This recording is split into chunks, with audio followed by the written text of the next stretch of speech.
dan sebagainya yang menguntungkan, yang menggembirakan, saya rasa tidak sulit kita mengucap syukur. Tapi bisakah kita mengucap syukur bila kita jatuh sakit, bila ada kemalangan, salah seorang yang kita kasihi meninggalkan kita? Apakah kita bisa syukur kalau saat kita gagal, atau ada orang yang membenci kita, atau orang yang menyusahkan kita, atau kita kena PHK? Saya rasa sulit kita untuk mengucap syukur. Kita harus jujur terhadap diri kita sendiri. Tetapi firman Tuhan berkata, mengucap syukurlah dalam segala hal. Ya, mengucap syukurlah dalam segala hal. Saudara-saudara, hati-hati tentang firman ini. Tuhan tidak berkata, ya, berucap syukurlah untuk segala hal, bukan begitu. Tapi Tuhan berkata, mengucap syukurlah dalam segala hal, bukan untuk segala hal, tapi dalam segala hal. Itu timbul pertanyaan, apa bedanya kata untuk dan kata dalam? Saya terkasih, Tuhan tidak meminta kita bersyukur kalau kita jatuh sakit. Tidak mungkin Allah minta kita bersyukur. Tapi kita patut bersyukur walaupun kita jatuh sakit, karena Tuhan menolong kita, menyembuhkan kita, menopang kita. Itu yang patut kita syukuri, bukan penyakitnya kita syukuri. Kedua, tidak mungkin kita bersyukur karena minyak dunia naik akibat perang Timur Tengah. Ya. Tapi kita bersyukur karena Tuhan menolong pemerintah kita sehingga minyak subsidi tidak naik. Ya, itu kita syukuri. Ya, apalagi rakyat kecil ini. Juga kita tidak mungkin bersyukur karena harga naik, minyak naik, cabai naik, ya, semua naik, ya, kebutuhan sehari. Tapi kita patut bersyukur karena berkat Tuhan, ya, kita dapat, ya, menyelamatkan dapur kita. Itu kita syukuri. Sudah yang terkasih, mungkin belum kita pahami juga apa arti kata untuk dan kata dalam ini. Saya beri suatu ilustrasi tentang seorang hamba Tuhan namanya Marcus Henry yang hidup pada ke-18. Marcus Henry. Dia berangkat menuju gereja, ya, berjalan kaki, ya, karena begitu jauh gerejanya ini. Tapi tengah jalan dia perampok habis-habisan, ya, habis-habisan gak ada lagi uangnya. Tapi dia terus jalan ke gereja untuk melaksanakan tugasnya, menyampaikan firman Tuhan. Nah, waktu dia berkhotbah, dia memberikan 4 kesaksian. Ya, apa kesaksiannya? Pertama dia bilang bahwa uang saya yang dirampok, tetapi bukan jiwa saya yang dirampok. Saya bersyukur sama Tuhan, hanya uang saya yang dirampok, ya, tidak nyawa saya. Yang kedua, saya bersyukur karena baru kali ini saya dirampok. Dia bilang, baru kali ini. Yang ketiga dia berkata, ya, meskipun saya dirampok, habis uang saya, masih ada simpanan saya di rumah. Yang keempat, saya bersyukur bukan saya yang merampok, dia merampok saya.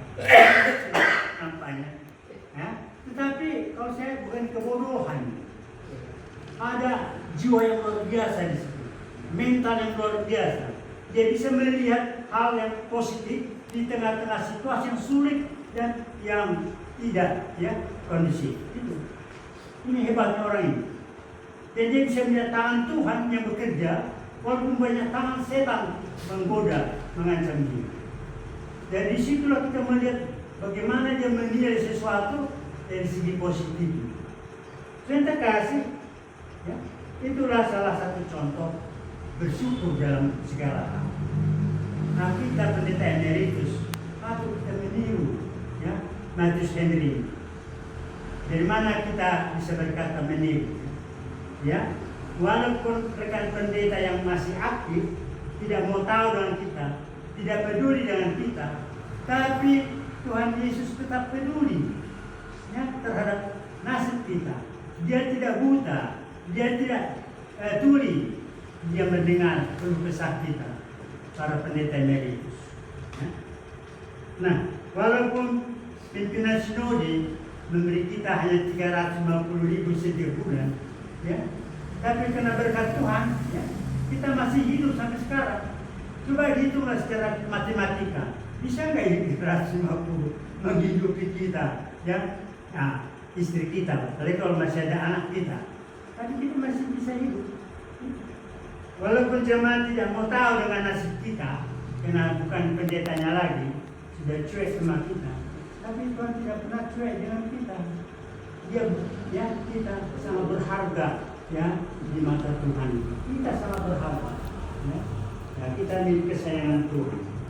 Kali pula, walaupun kondisi fisik kita makin menurun, banyak sakit, ya, bermacam sakit, berobat ke sana, berobat ke sini, ya.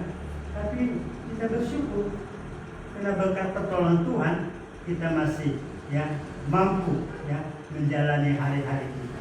Itu pertolongan Tuhan yang luar biasa, ya. Jadi kita harus meniru apa yang dikatakan Matius Henry dalam kesaksian. Kita patut bersyukur di dalam segala hal. Dan ada janji Tuhan juga kepada kita yang punya revisi. Ya, Yesaya 41:10. Ya, kalau Anda punya, ya, Alkitab bisa, atau apa namanya, HP, Yesaya 41:10. Janganlah takut sebab aku menyertai engkau. Janganlah bimbang sebab aku ini Allahmu. Aku akan meneguhkan, bahkan akan menolong engkau. Aku akan memegang engkau dengan tangan kananku yang membawa kemenangan. Hebat sekali janji. Bukan pendeta Sorny yang berjanji, Tuhan yang hidup yang berjanji. Kedua, dia juga berkata dalam Yesaya 46 ayat 4. Yesaya 46 ayat 4. Yesaya 46 ayat 4. Demikian bunyinya. Sampai masa tuamu, aku tetap diam, dan sampai masa putih rambutmu, aku menggendong kamu. Aku telah melakukannya dan mau menanggungnya kamu terus. Aku mau memikul kamu dan menyelamatkan kamu. Saya terkasih, saya teringat dengan kesaksian seorang hamba Tuhan yang mengalami penderitaan yang luar biasa sampai terbawa dalam mimpi. Dalam mimpinya dia melihat padang pasir luas. Anda tahu bukan padang pasir daerah yang sangat berbahaya. Kalau siang, ya, panasnya luar biasa, ya, orang bisa mati kehausan. Ya, pada malam harinya orang bisa mati kedinginan karena bisa di bawah 0 derajat Celcius dinginnya. Tapi yang paling bahaya, saudara, yaitu badai abu, badai apa itu, pasir itu yang paling mengerikan karena bertonton banyaknya itu pasir itu ditebangkan angin dan kafilah lewat bisa mati tertimbun oleh pasir yang panas itu. Itulah bahayanya. Dia berjalan menjalani padang pasir. Dia menengok ke belakang. Dia melihat dua pasang telapak kaki, bekas telapak kaki yang di pasir itu. 2 pasang, ya, bekas telapak kaki. Ya, berhubungan. Oh, ini pasti telapak kaki ini. Yang satu ini, ini pasti Tuhan. Dan dia yakin dalam perjalanan itu Tuhan menyertai dia. Tapi tidak lama kemudian datanglah badai pasir yang luar biasa. Ketakutannya mati dia, ketakutan sekali. Ya. Akhirnya berakhirlah, berhentilah badai itu. Dia menengok ke belakang, dia lihat hanya tinggal sepasang bekas telapak kaki. Oh, disuruh mati tinggal Tuhannya. Begitulah kisahnya. Tapi datanglah suara dari langit. Hai hambaku, hambaku. Ya. Itu bukan bekas telapak kakimu itu. Itu bekas telapak kakiku. Waktu badai datang, aku menggendong engkau.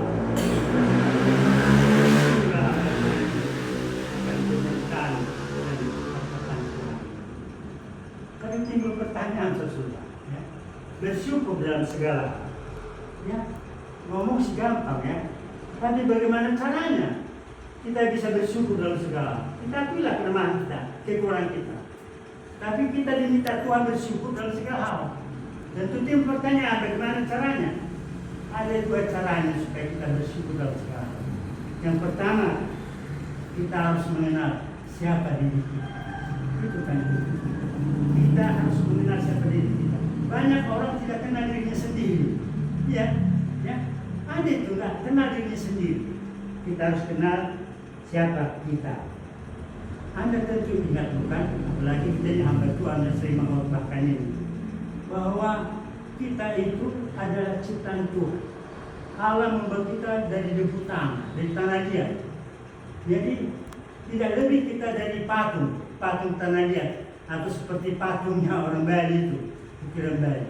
Ya, tidak ada kehidupan, tidak ada gerak, ya, tidak ada.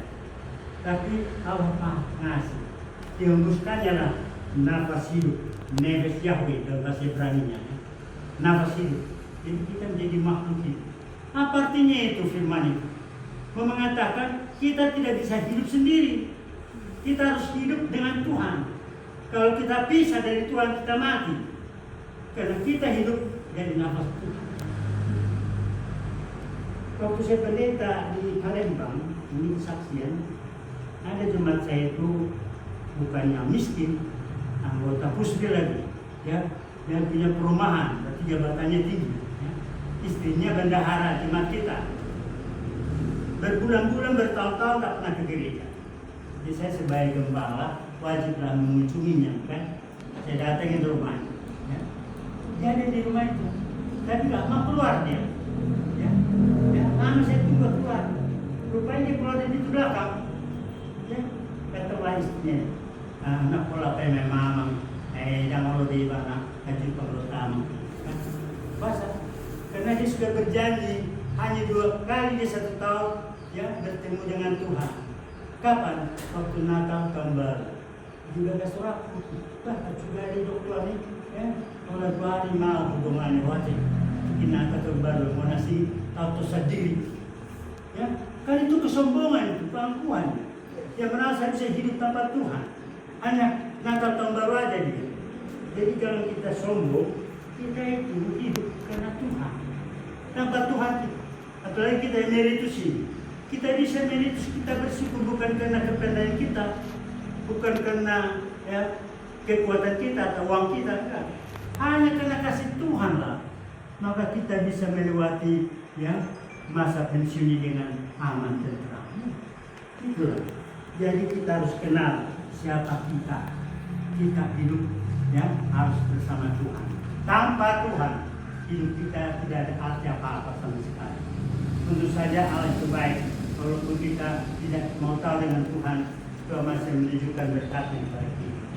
Jadi yang pertama syaratnya, kita harus mengenal siapa diri kita di hadapan Tuhan. Yang kedua, kita harus mengenal siapa Tuhan bagi kita. Siapa Tuhan bagi kita itu? Sudah terkasih. Untuk menjawab siapa Tuhan bagi kita, ya, saya berikan beberapa ilustrasi. Yang pertama itu dari Alkitab, ya, yaitu Ayub. Nah, itu sudah kenal bukan Ayub bagaimana terjadinya. Bayangkanlah coba. Andai kata saya barangkali nggak bisa seperti saya itu, ya. Hartanya habis, ya, rumahnya habis, ya, terbakar semua, ya, ternak-ternaknya habis semua, anaknya pun semua 10 orang itu mati. Bukan itu saja, dia cukup hanya sampai situ, badannya malala, mungkin tahap Allah itu, penyakit itu, atau kusta atau apapun namanya, tapi begitulah. Sampai harus tidur dia berlapiskan burung atau apapun karena merinding, ya, badannya. Ya. Tapi tidak sampai situ penderitaannya itu. Istrinya sendiri mengatakan, burai sama Tuhan nih. Kalau betul Tuhan nih, pasti balas 00, katanya kan. Bayangkanlah, istri teman yang paling dekat untuk Tuhan, yang bisa menolong atau mendukung, malah ini menyorokkan, ya, menyudutkan, bukannya menambah meringankan beban, malah menambah beban. Tambah lagi kawan-kawan karibnya malah menghukum mereka, menghukum dia, dan mengatakan bahwa semua itu karena dosanya Ayub. Bayangkan, tapi apa respek daripada Ayub? Tuhan yang memberi, Tuhan yang mencabut, terpujilah nama Tuhan. Bayangkanlah. Saya sudah pendeta, apakah saya mampu berkata seperti itu Saya jujur loh, ya. Begitu kuatnya mental itu. Dia mengenal siapa Tuhan dalam hidupnya. Di tengah-tengah penderitaan, kalau tengah-tengah sukacita bolehlah. Di tengah-tengah penderitaan bisa dia memuji Tuhan. Disitulah dia mengenal Tuhan itu, Tuhan yang hidup. Ya. Yang kedua, saya ambil contoh Raja Daud yang terkenal itu. Ya. Dia bisa mengalahkan Goliat secara logika. Ya. Saya sendiri berpikir, mana mungkin dia bisa mengalahkan si Goliat? Dia nggak biasa pegang pedang. Dia yang pegang tongkat untuk menggembalakan domba. Ya. Mana mungkin dia bisa melawan si Goliat tinggi besar, ahli berperang, ya, badannya kekar. Ya. Kalau secara fisik, saya rasa perhitungan di atas kertas pasti kalah lah si Daud ini. Tapi karena dia temani Tuhan, batu yang kecil itu bisa menembus kepala si Goliat. Saya memang tamat fisika waktu itu kan. Dan cara fisika pun, bagaimana mungkin bisa mampu sekuat apapun dilempar batu itu, paling benjol, bengkak, tapi bisa menembus seperti peluru. Tentu ada kekuatan di situ, kekuatan Tuhan. Berapa kali diterancam oleh Raja Saul, lepas terancam oleh anaknya sendiri yang mengkhianat, Absalom, lepas. Disitulah dia mengaku, ya. Apa dikatakannya pengakuan itu? Mazmur 23 ayat 1 sampai 4. Saya bacakan untuk kita semua. Kalau Anda punya Alkitab silakan baca, atau HP. Saya baca Mazmur 23 ayat 1 sampai 4. Tuhan adalah gembalaku, takkan kekurangan aku. Bisa kita berkata pada waktu zaman COVID seperti itu. Ya. Ia memberikan aku di padang yang berumput hijau. Ia membimbing aku ke air yang tenang. Ia menyegarkan jiwaku. Ia menuntun aku di jalan yang benar oleh karena namanya. Tapi yang paling menarik, ya, ayat 4. Sekalipun aku berjalan dalam lembah kegelapan, aku tidak takut bahaya. Nape bugolus rurah matian yang ku dari parmaran aja hubah duman-dumannya. Cukup nadu batahin mengakui Allah. Saya lebih suka bahasa Bataknya. Ini. Ya. Di situ aksarnya. Dan paling menarik lagi dia berkata dalam Mazmur 27 ayat 1, 27:1, apa pengakuannya tentang Tuhan. Tuhan adalah terangku dan keselamatanku. Kepada siapakah aku harus takut? Tuhan adalah benteng hidupku. Dari siapakah aku harus gemetar? Di situ dia mengenal siapa Tuhan dalam hidupnya, sehingga dia selalu bersyukur dan bersukacita kepada Tuhan.